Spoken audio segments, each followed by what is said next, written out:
Daily taste the daily. Mudragada Padmanabha Reddy YCP చేతిలో వజ్రాయుధంలా మారబోతున్నారా? Party ఆయన్ని ఈసారి హై ఫోకస్ నియోజకవర్గానికి షిఫ్ట్ చేయాలని అనుకుంటోందా? కుంభస్థలాన్ని కొట్టాలంటే పెద్ద ఆయనే కరెక్ట్ అని ఫ్యాన్ పెద్దోళ్లు ఫిక్స్ అయ్యారా? ఫెయిల్యూర్స్తో పని లేదు, ఫ్యూచరే మనకు ముఖ్యమనుకుంటూ స్కెచ్ రెడీ చేస్తున్నారా? ఇంతకీ ముద్రగడను ఎలా ఎక్కడ వాడాలని అనుకుంటోంది వైసీపీ? ముద్రగడ పద్మనాభం అలియాస్ పద్మనాభరెడ్డి అన్న అడుగేస్తే మాస్ అన్నట్టుగా ఆయన ఏం చేసినా ఏం మాట్లాడినా పొలిటికల్ సంచలనం అవుతూనే ఉంటుంది. డిప్యూటీ సీఎం పవన్ కళ్యాణ్ని గత ఎన్నికల్లో పిఠాపురంలో ఓడిస్తానని శపథం చేసి మరీ షాక్ తిన్నారాయన. చివరికి మరో చాయిస్ లేకుండా అన్నమాట ప్రకారం తన పేరును పద్మనాభరెడ్డిగా మార్చుకున్నారు. సరే, జరిగిందేదో జరిగిపోయింది. ఈసారి మరింత పకడ్బందీగా ప్లాన్ చేద్దాం. పవన్ మీదకి పద్మనాభ అస్త్రాన్ని డైరెక్ట్గా సరికొత్తగా ప్రయోగిద్దామని భావిస్తున్నారట వైసీపీ పెద్దలు. ఇదే ఇప్పుడు ఉమ్మడి ఉభయ గోదావరి జిల్లాల్లో ప్రత్యేకించి కాపు సామాజిక వర్గం బలంగా ఉన్న నియోజకవర్గాల్లో హాట్ టాపిక్ అవుతుంది. గత ఎన్నికల్లో పవన్ను ఓడిస్తానని శపథం చేసినా ముద్రగడ ప్రత్యక్షంగా పోటీ చేయలేదు. ఈసారి అలా కాకుండా ఆయన్ని పిఠాపురం వైసీపీ ఇన్ఛార్జిగా ముందే ప్రకటించి డైరెక్ట్గా ఢీకొట్టించేందుకు వైసీపీ ప్రణాళికలు సిద్ధం చేస్తున్నట్టు తెలుస్తోంది. గత అసెంబ్లీ ఎన్నికలకు ముందు వైసీపీ కండువా కప్పుకున్నారు ముద్రగడ. అంతకుముందు 2009 ఎన్నికల్లో చివరిసారి పిఠాపురం నుంచి పోటీ చేసి ఓడిపోయారైనా. ఆ తర్వాత ప్రత్యక్ష రాజకీయాలకు దూరంగా ఉన్నారు. ఇక 2024 ఎన్నికలకు ముందు కొడుకు పొలిటికల్ కెరీర్ కోసం రీఎంట్రీ ఇచ్చారు.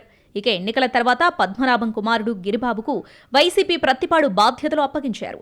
ఆ వ్యవహారం అలా నడుస్తూ ఉండగానే పద్మనాభరెడ్డిని పిఠాపురం ఇన్ఛార్జిగా ప్రకటించే అవకాశముందన్న వార్తలు కలకలం రేపుతున్నాయి.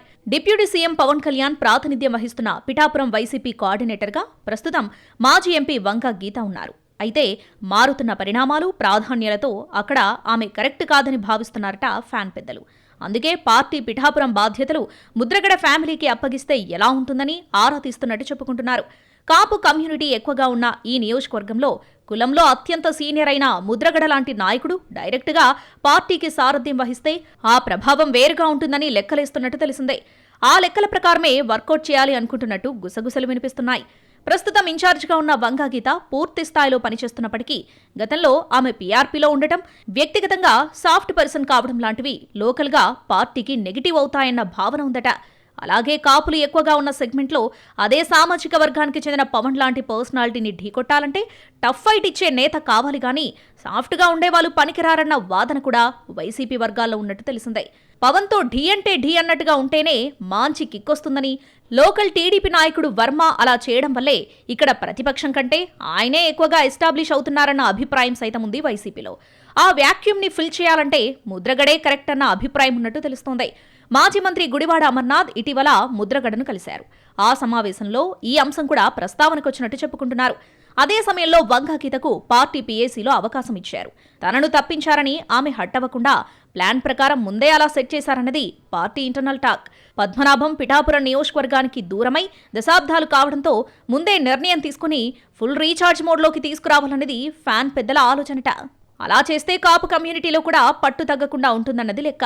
అయితే ఈ లెక్కలన్నీ పార్టీ హైకమాండ్ పరంగా వేసుకుంటున్నవే. దీనికి ముద్రగడ ఊ కొట్టారా లేక ఊహు అన్నారా అన్నది ఇంకా తేలాల్సి ఉంది. అటు అనుచరుల్లో కూడా పిఠాపురం విషయంలో పెద్దాయన కంఫర్ట్గానే ఉన్నారా అన్న చర్చ జరుగుతుందట.